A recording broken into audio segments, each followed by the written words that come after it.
Hi friends, ABCDയിലെ എല്ലാ ചേട്ടന്മാർക്കും ഒരു പുതിയ വീഡിയോയിലേക്ക് സ്വാഗതം. ഞാൻ തിരുവനന്തപുരത്ത് നിന്ന് അനീഷാണ്.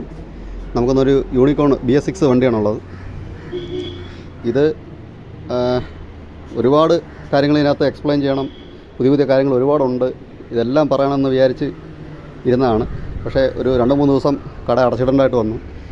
അതുകൊണ്ട് കസ്റ്റമർ വളരെ അത്യാവശ്യം എന്ന് പറഞ്ഞുകൊണ്ട് പിന്നെ പ്രത്യേകിച്ച് വേറെ ഒന്നും വീഡിയോ ഷൂട്ട് ചെയ്യാനോ അങ്ങനെയൊന്നും പറ്റിയില്ല. എൻ്റെ കംപ്ലയിൻ്റ് എന്ന് പറയുന്നത് ഹെഡ് കരിയാറിലായിരുന്നു. അപ്പോൾ അതിനകത്ത് തൽക്കാലം ബോറൊക്കെ ചെറിയ സ്ക്രാച്ചുണ്ട്. കമ്പനിയിൽ കൊണ്ടു കൊടുത്തപ്പോൾ വെറും 14,000 കിലോമീറ്റർ വണ്ടി ഓടിയിട്ടുള്ളൂ. കമ്പനി കൊണ്ടു കൊടുത്തപ്പോൾ അവർ വണ്ടി ഒരുപാട് ദിവസം എടുക്കും, 5,000 രൂപ ഫസ്റ്റ് കെട്ടി വെക്കണം ഇങ്ങനെയുള്ള ഡിമാൻഡുകളൊക്കെ പറഞ്ഞപ്പോൾ പിന്നെ കസ്റ്റമർ വണ്ടി എൻ്റെ അടുത്ത് കൊണ്ടുവരുമായിരുന്നു. വണ്ടി കംപ്രഷൻ ഔട്ടായി ഓഫ് ആകുമായിരുന്നു, അതാണ് ഇതിൻ്റെ കംപ്ലയിൻറ്റ്. അപ്പോൾ തൽക്കാലം ഞാൻ റിങ്സൊക്കെ മാറി സെറ്റാക്കി, വേറെ കുഴപ്പമൊന്നുമില്ല, വണ്ടി സ്റ്റാർട്ടാവുന്നുണ്ട്. ഓക്കെ. ഇതിൽ 1-2 കാര്യങ്ങൾ എല്ലാവർക്കും അറിയാമായിരിക്കും. വണ്ടികളൊക്കെ ഒരുപാട് ഉള്ളതുകൊണ്ട് ഒരുപാട് പേര് ഇത് ചെയ്ത് കാണും. എന്നാലും അറിയാത്തവർക്കായിട്ട് ഞാൻ പറയാം. ഈ വണ്ടിക്ക് ഞാൻ ആദ്യം വിചാരിച്ചിരുന്നത് യഥാർത്ഥത്തിൽ ഇതിനകത്ത് ബാങ്ക് ആംഗിൾ സെൻസർ എന്ന് പറയുന്ന സംഭവം ഇല്ലെന്നാണ് വിചാരിച്ചിരുന്നത്. പക്ഷേ ഇന്ന് ഇത് അഴിച്ചപ്പോൾ ഇത് അഴിക്കൽ കുറച്ച് നൂലാമാല പിടിച്ച പരിപാടികളാണ്. സൂക്ഷിച്ചഴിക്കണമെങ്കിൽ കുഴപ്പമൊന്നുമില്ല, പേടിപ്പിക്കുന്നതല്ല.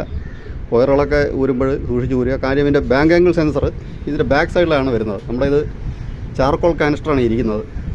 ഇതൊക്കെ അഴിക്കണമെങ്കിൽ കുറച്ച് പണിയാണ്. ടാങ്കൊക്കെ അതൊക്കെ പൊക്കി സൂക്ഷിച്ച് ഊരണം, പൈപ്പ് ലൈൻസൊക്കെ.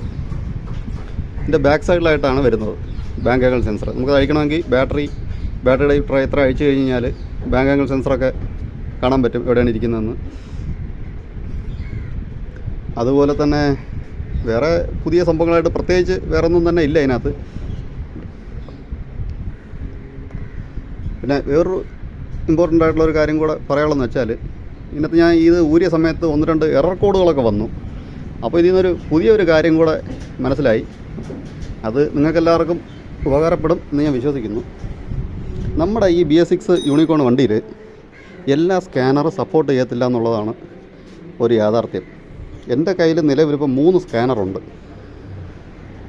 ഇതാണ് ഞാൻ ആദ്യം ഉപയോഗിച്ചിട്ടുള്ള സ്കാനർ, നമ്മുടെ കിങ് ബോളിൻ്റെ OBD2 നമ്മുടെ YAT201 എന്ന് പറഞ്ഞത്. നല്ല സ്കാനറാണ്, വേറെ പ്രശ്നങ്ങളൊന്നും ഇല്ലാത്ത എല്ലാ വണ്ടിയിലും നല്ല രീതിയിൽ വർക്ക് ചെയ്യുന്നതാണ്. പക്ഷേ ഇത് നമ്മുടെ യൂണിക്കോണിൽ വർക്ക് ചെയ്യുന്നില്ല.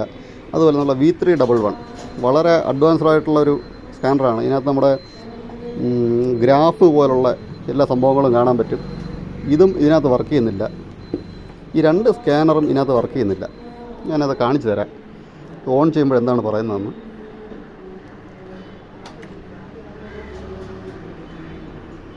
ഞാനിപ്പോൾ എൻ്റെ ഫസ്റ്റ് പഴയ സ്കാനറിലാണ് കണക്ട് ചെയ്തിരിക്കുന്നത്.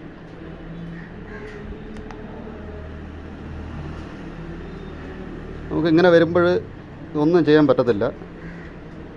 ഇതാണ് എഴുതി കാണിക്കുന്ന, ഇതാണ് കമ്മ്യൂണിക്കേഷൻ എറർ എന്ന് കാണിക്കുന്നു. സ്വിച്ച് ഇഗ്നീഷൻ ഓൺ എന്ന് കാണും. ഇഗ്നീഷൻ സ്വിച്ച് ഓൺ ചെയ്യാൻ പറയുന്നു.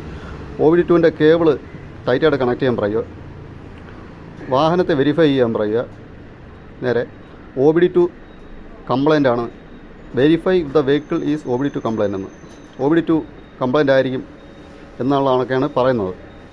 അപ്പോൾ ഇത് സപ്പോർട്ട് ചെയ്യുന്നില്ല ശരിക്കും പറഞ്ഞാൽ. നമുക്ക് രണ്ടാമത്തേത് കണക്ട് ചെയ്യാം. ഒരു മിനിറ്റ്.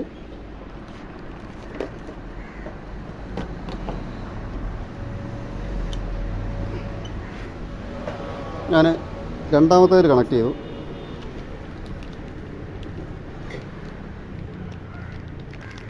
ഇതിനകത്ത് എന്താണ് പറയുന്നത് നോക്കാം.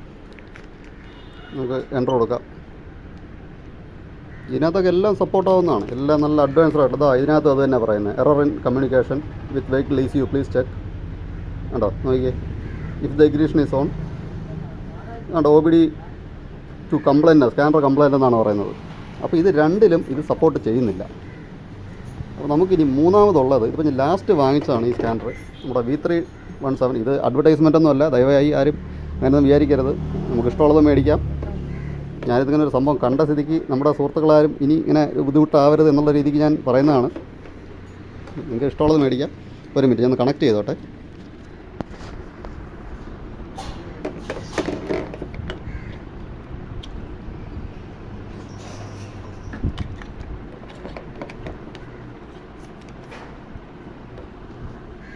നമ്മുടെ മൂന്നാമത്തെ OBD സ്കാനർ എന്താ പറയുന്നത് നോക്കാം.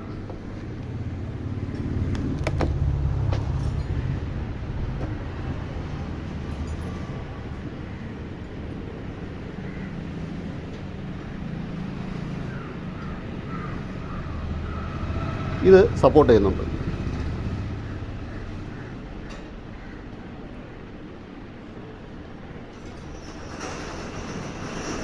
RT കർവ് ക്ലിയർ DTC ഉണ്ട്. ഈ എറേസ് ട്രബിൾ കോഡ്സ് എറേസ് ചെയ്യാനെല്ലാം ചോദിക്കുന്നുണ്ട്. ഓക്കെ ആണ്.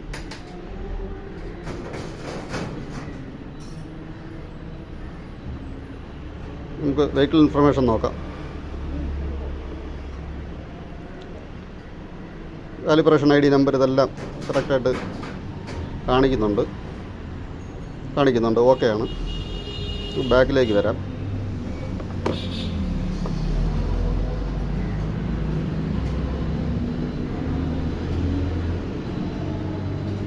നമുക്ക് ലൈവ് ഡാറ്റയൊക്കെ ഒന്ന് പോയി നോക്കാം. എന്തായാലും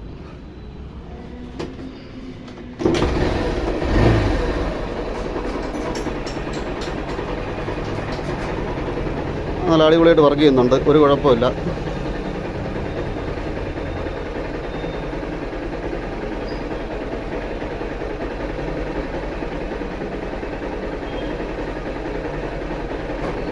കറക്റ്റായിട്ട് വർക്ക് ചെയ്യുന്നുണ്ട്.